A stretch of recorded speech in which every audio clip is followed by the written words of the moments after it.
அண்ணாமலையார் சாம்பர் யாருதுன்னு உனக்கு கேள்விக்குள்ள போனோம். உங்க அக்கா வீட்டுக்காரர் வந்து நீ இப்படி ஆளாகிறதுக்கு முன்னாடி பைக்ல போயிட்டு இருந்தவர் சிவகுமார், கரூர்ல இருக்கிறவரு யாரு? அண்ணாமலையோட அக்கா வீட்டுக்காரு. கொக்கா வீட்டுக்காரு பைக்ல போனவரு இன்னைக்கு எப்படி ஃபார்ச்சுனர் கொண்டு 4-5 கார்ல போக முடியுது?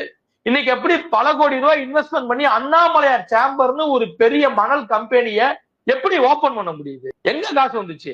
ஏன்னா உங்க அப்பனும் தாத்தாவும் எல்லாரும் வந்து கஷ்டப்பட்டு சம்பாரிச்ச பணமா எத்தனை கோடி?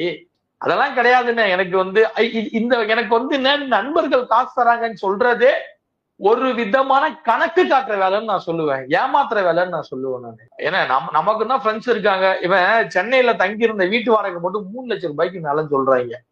3 லட்சம் ரூபாயான ஃப்ரெண்ட்ஸுங்க கொடுத்து சப்போர்ட் பண்ணுவாங்க.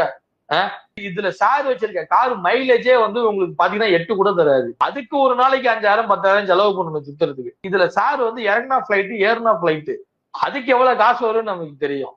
சார் சாதாரண வாழ்க்கைலாம் வாழலன்னா சார் வாழ்றதெல்லாம் வந்து கார்பரேட்டுக்கு உண்டான லைஃப் ஸ்டைல வாழ்ந்துகிட்டு இருக்காரு மிஸ்டர் அண்ணாமலை சார்.